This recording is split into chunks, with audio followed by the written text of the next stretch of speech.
Hi, my name is Mandy Liu, and today I'll be presenting our work on metadata normalization.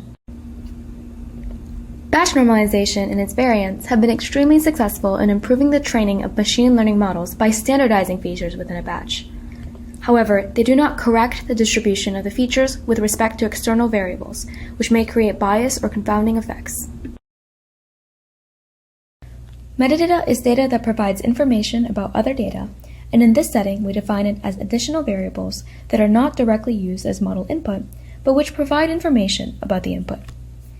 Metadata with effects on input and the output to a model may distort the apparent relationship between input and output variables in a study.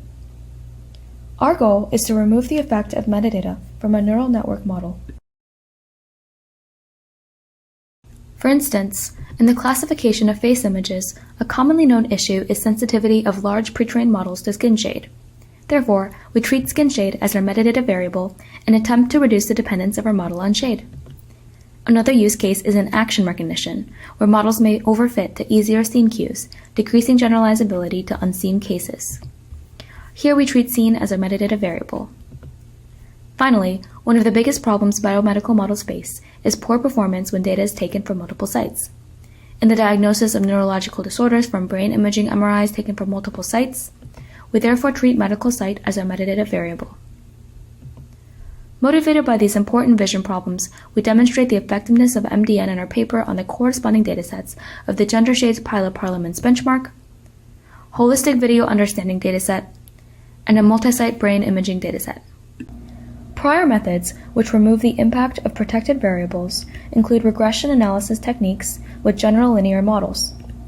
This is a common technique which builds a linear model between features and metadata, and then takes the residuals between features and this linear model as the new input.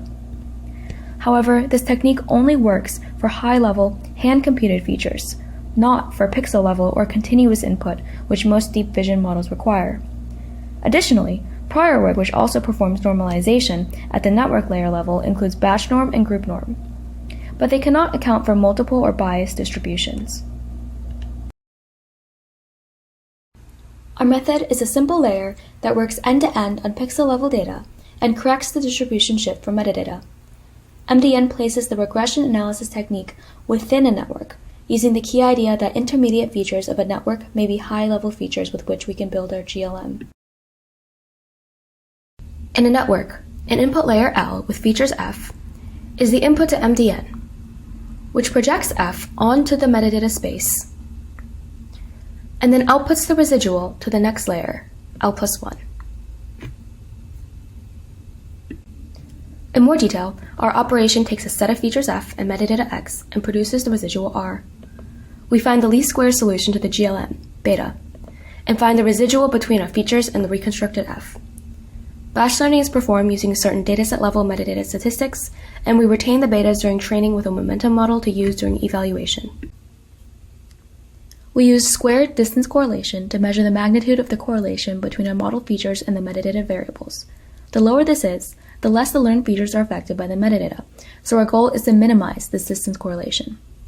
The graphs of correlations between model features and metadata for all experiments in our paper show that MDN, FC for one MDN layer before output, and COM for MDN after multiple layers, reduces correlation for baseline and other methods such as batch norm and group norm.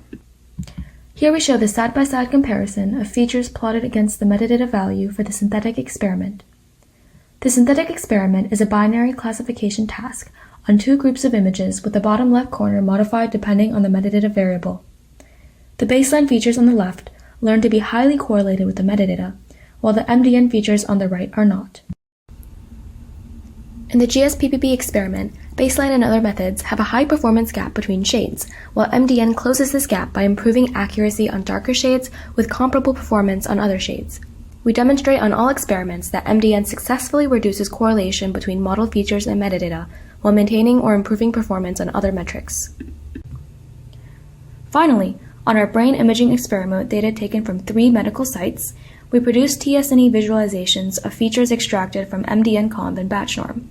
The features are clearly clustered by dataset assignment for batch norm, whereas this adverse clustering effect is significantly reduced after MDN. Thank you for listening. For more information about our work, including paper and code, please visit our website.